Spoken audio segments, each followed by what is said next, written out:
Hello అండి, welcome to our channel. So today వీడియోలో మనం చిక్కుడుకాయతో గోరు చిక్కుడుకాయతో ఎలా కర్రీ చేసుకోవాలో చూపిస్తాను. ఈ చిన్న చిన్న టిప్స్ అనేవి పాటిస్తూ చేయడం వల్ల మనకి చిక్కుడుకాయ కూర అనేది స్మెల్ రాకుండా, పచ్చివాసన రాకుండా చాలా టేస్టీగా అయితే ఉంటుంది. ఎవరైతే అసలు తినడానికి ఇష్టపడరో వాళ్ళు కూడా చాలా ఈజీగా అయితే తినేస్తారు. ఇంకా ఈ కూర చపాతీలో మరియు రైస్లోకి చాలా బాగుంటుంది. సో ఈ విధంగా ఈనెలు తీసేసుకున్న చిక్కుడుకాయలను అయితే ఈ విధంగా ఒక వంపు కడిగేసుకొని కుక్కర్లో వేసి ఒక హాఫ్ గ్లాస్ అయితే వాటర్ పోసి ఇలా 2-3 నిమిషాల పాటు 2 విజిల్స్ మాత్రమే వచ్చే విధంగా ఈ విధంగా అయితే ఉడికించుకోండి. 2 విజిల్స్ రాగానే వెంటనే గ్యాస్ ఆఫ్ చేసుకొని నీళ్ళన్నీ పక్కకు పంపేసేయండి.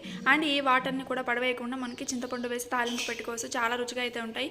ఇంకా విటమిన్స్ అనేవి ఆ వాటర్లోనే ఉండిపోతాయి కాబట్టి మనం ఆ వాటర్ అనేది పడవేయకుండా చారు అయితే చేసుకొని తాగేయచ్చు.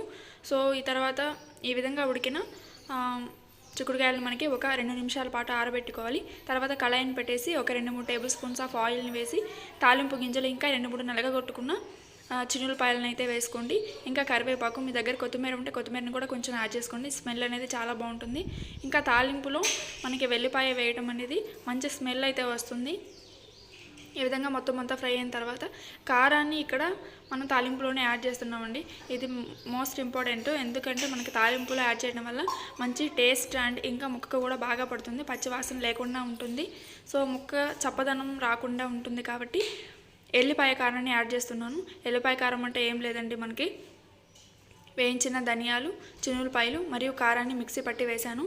సో ఆ తర్వాత మనకి నీళ్ళు అన్నీ వంపేసుకున్న చిక్కుడుకాయలను అయితే ఈ విధంగా వేసేయండి.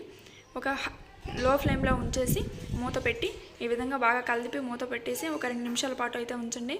ముక్కకంతా కూడా ఆయిల్ ఇంకా కారం అనేది బాగా పడుతుంది, మంచి స్మెల్ అండ్ టేస్టీతో ఉంటుంది. లో ఫ్లేమ్లోనే ఉంచేసి ఈ విధంగా 2 నిమిషాల పాటు కలిపెట్టుకుంటూ ఉండండి.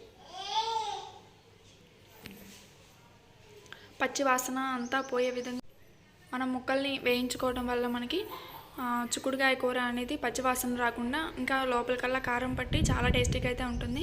అండ్ లాస్ట్ అండ్ ఫైనల్ నేను కొంచెం అయితే జీలకర్ర నలిపి వేస్తున్నాను.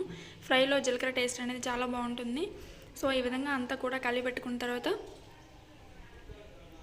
మూత పెట్టేసి ఇంకో 2 నిమిషాల పాటు అయితే ఉంచండి. అండ్ ఫైనల్గా ఇదండి. ఇక మీకు కారం ఎక్కువగా అనిపించినా లేకపోతే ఉప్పు ఎక్కువగా అనిపించినా సరే ఫైనల్లో కొంచెం కొబ్బరి పొడిని అయితే వేసుకోండి. ఏమి ఎక్కువ కాకపోయినా ఇలా కొబ్బరి పొడిని లాస్ట్లో వేసుకోవడం వల్ల ఏంటంటే కూర అనేది మనకి ఇలాంటి ఫ్రైస్ అనేవి చాలా బాగుంటాయి. సో లాస్ట్లో అయితే కొబ్బరిని వేసి దించండి. ముందే వేసినట్టయితే మనకి ఆయిల్ వాసన అయితే వస్తుంది కాబట్టి కూర దించే ముందు మనకి కొబ్బరిని అయితే వేసుకోండి. ఇదండి వీడియో. ఇక నేను పాయలాకు పప్పును కూడా, నల్లేరు పచ్చడిని కూడా తయారు చేశాను, తప్పకుండా చెక్ చేయండి.